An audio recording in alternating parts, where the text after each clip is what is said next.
septembra leta 2001 in združuje dekleta, matere, žene z vseh družbenih skupin, tudi z vseh okolij, zato smo tudi organizirane v okviru občinskih odborov in tudi regijskih odborov. Predvsem pa smo se na ta način znotraj Nove Slovenije organizirale z namenom neposrednega sodelovanja in pa tudi soodločanja pri oblikovanju politike, ki temelji na krščanskih demokratskih vrednotah in pa predvsem dati tudi svoj angažma v splošno slovensko družbeno življenje v spektr področji od ekonomije, kulture, sociale, varstva okolja in mnogih drugih področji, katerih se naše življenje dotika. Toliko za uvod in predajam besedo Alenki.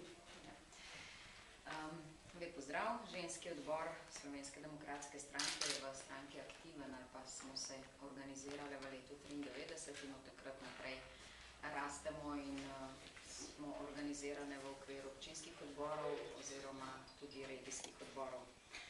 Med 29 000 člani naše stranke je 9 000 žensk, ki so vključene v različne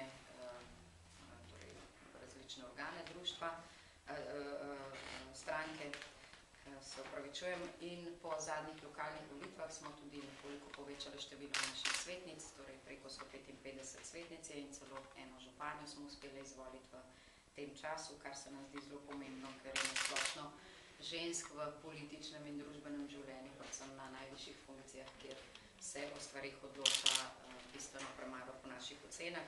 Zato tudi želimo delati v tej smeri, da torej ženske pripravimo do aktivnejšega dela v politiki in nasplošno v družbenem življenju, predvsem s tem, da jim kot ženski odbor pomagamo, da smo jim v oporo in da jih pripravimo na funkcije, ki jih čakajo.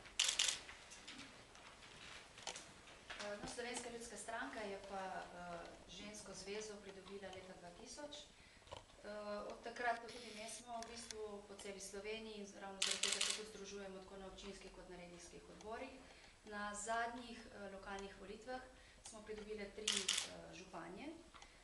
Medtem ko svetnic je nekoliko manj, v bistvu samo petina, če primerjamo 420 svetnikov, od tega samo 82 žensk in bo zdaj en tak cilj, kako povečati, ravno zaradi tega, ker menimo, da enakomerna zastopanost bo pripomogla k temu, da bomo uresničevali potrebe vseh državljanov, ne samo nekaterih.